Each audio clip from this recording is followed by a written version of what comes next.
Hello aspirants, বদমাশ YouTube চ্যানেলে সবাইকে স্বাগত। আর একবার আমরা O2 একাডেমির তরফ থেকে তোমাদের যে বিষয়টি এই সন্ধ্যাবেলায় আমরা দিতে এসেছি সেটি খুব খুব খুব প্রয়োজনীয় একটি বিষয়। এসএসসি জিডি নিয়ে একটি বিষয়। পরীক্ষা হওয়ার কথা ছিল 23শে ফেব্রুয়ারি, তো পরীক্ষা তো পোস্টপন্ড হয়েইছে আমরা জানতে পেরেছি। তো এখন আমরা আনঅফিসিয়ালি একটি ডেট আমরা জানতে পারছি, এই নিয়ে মিটিং চলছে আমাদের এসএসসি জিডির।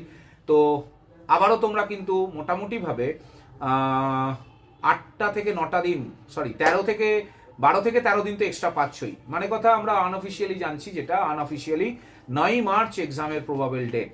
তো উতলা হয়েও না, যেভাবে পড়াশোনা করছো করে যাও। মক টেস্ট যেভাবে আমরা তোমাদের কাছে নিতে চলেছি সেই মক টেস্ট দিতে থাকো। আর তার সাথে আমাদের বদমাশ ইউটিউব চ্যানেলে এসএসসি জিডি নিয়ে অঙ্ক, ইংলিশ, হিন্দি সমস্ত ভিডিও দেওয়া আছে। জেনারেল অ্যাওয়ারনেস, জিআই প্রত্যেকটি ভিডিও দেখতে থাকো, বিশেষ করে হিন্দির ভিডিও। অমিত শেখওয়াত স্যার আমাদের হিন্দি করান। বদমাশ ইউটিউব চ্যানেল ফলো করতে থাকো আর তৈরি থাকো 9ই মার্চ।